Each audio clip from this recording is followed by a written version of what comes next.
It's about 4 years. I think September 2016 was my last fight in Hidalgo, Texas. And yeah, I took some time away from the sport. I kind of like we were talking about, I started training, like actively training to compete when I was 20. I'm 34, so it's been 14 years. My ascension to the UFC took about 9.5 years. I told the missus if I didn't get signed by the time I was 30 years old that I would quit.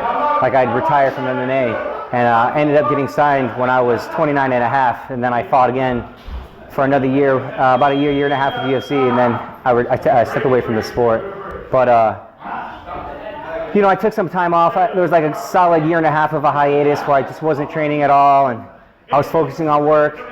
Finally got a good thing going on with the home life, so once that kind of got settled and I caught back up to where I was supposed to be financially, I started training again, and there's just an element of danger that's missing from my life, you know what I mean? I miss competing, you know, I like the combative aspect of it, of mixed martial arts, and just going in there. It's, I mean, people say it all the time, it's physical chess, and it's true. It's fun. Oh man, I've been training consistently now for probably about a year and a half, 2 years. Yeah. You know what I mean? So at this point, I'm finally like, all the little old nagging injuries that I had are healed up. You know, my knee feels good. Now it's time to just, you know, get back in there, mix it up in the regional scene. You know, I'm not trying to be a world leader anymore, but I definitely want to get that thrill of competition, you know, that whole experience. I want it all again. A little bit of both. Okay. I don't ever think I'll be competing at the capacity that I was, but who knows? You know what I mean? The UFC vet clout is for real. Like, you know, I'm two wins away from renegotiating with those guys and sitting down with Sean Selby and those guys. But I mean, I'd like to do one regional fight against, you know, a tough guy, and then, you know, judging by my performance and how I feel after the fight, I'd maybe like to take on somebody at the national scene, maybe even somebody at the UFC's looking at as well, to kind of throw my hat back in the ring. But when I first started out fighting, I had three main goals for myself, and that was to win a professional title, to fight at least 10 times, and to fight at least one time on TV. So I've accomplished 2 of the 3, but I still got 2 fights until I get 10 professional fights. So we'll see what happens. It's so much more about, like, these guys that are competing these days, they're not just fighters, they're athletes.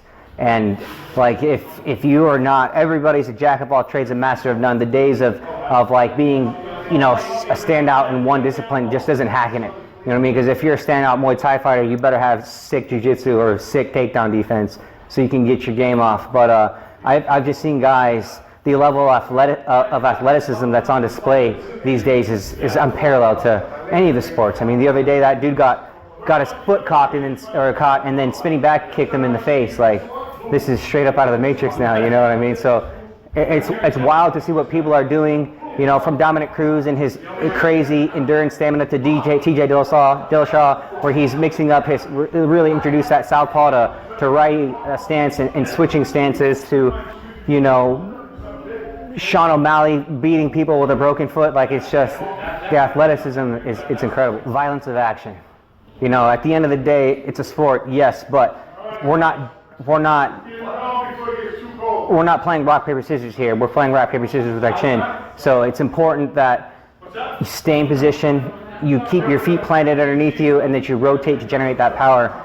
A lot of these, I see a lot of guys when they're striking, it's just like they're not engaging their hips and their shoulders, so it comes off like pitter-patter, and they're wondering why they're not knocking people out. It's because you got to engage your entire body with it. But I mean, I've taken a lot from JC. JC's really helped my switch stance game.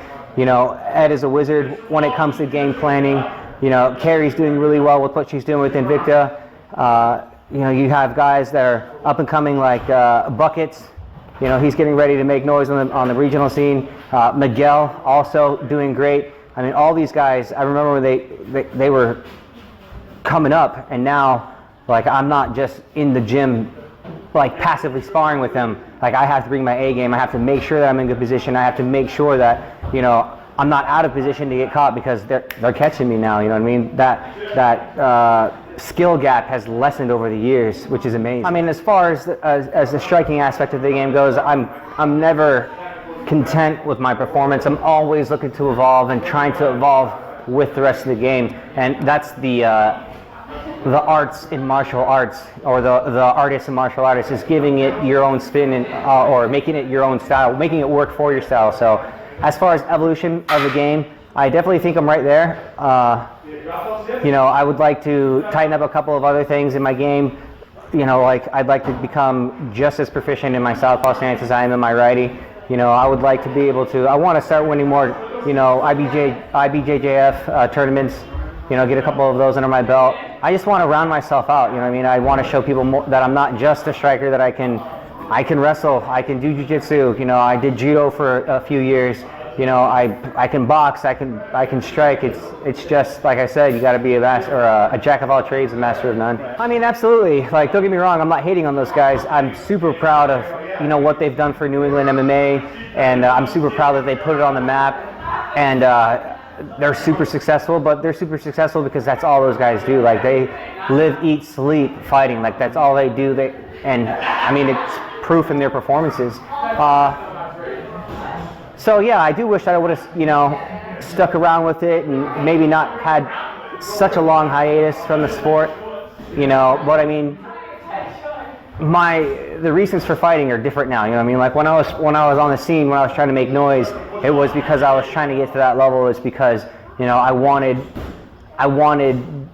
everything that came with it. You know what I mean? So it's kind of, competition is taking a different shape. Exactly. My motives have changed for it. I'm not doing it to get free drinks at the bar and to have 10,000 followers on Twitter. Like, I'm doing it because I like to fight people, you know what I mean? I like to scrap, and that's what I'm going to do. I've pretty much made up my mind that I definitely want to compete in 2021. I'd like to compete first quarter of 2021, you know what I mean? I know CES has been talking with me. I speak pretty regularly with Joe Cuff with Reality Fighting. Mike Polvier out of Cage Titans has talked to us a couple of times. So like, I'm still relevant as far as the rapport that I've gained with everybody within the community. It's just more so lying. I mean, we haven't called anybody out just yet. I'm taking notes on everybody that I see on the Contender Series that's around here. So there's definitely some good fights for me. And and not to take anything away from the guys that are on the scene, like they're doing their thing. It's just, I mean, there's levels to this shit, you know what I mean? I've been doing it since 2007, you know, so some of these kids that are bursting onto the scene, they're wicked talented, but it's just like, where are they at fight IQ? Where are they at in competing at that kind of level, you know? I mean, I think what's my name, there's not going to be any warm-up fights, you know what I mean? It's all going to be legit contenders, and, you know, everybody's going to see my record and see, you know, the only two people that I've lost to are Jose Quiones, that, you know, UFC vet, and Rob Font, who's getting ready to break into the top 5 in the world. So, I mean, as far as my 2 losses from my professional career, I don't feel too bad about it. However, I don't want an easy fight either. You know, if you're going to go big or go home, right? So I want to fight somebody that's, you know, at my level, and or somebody that is looking to,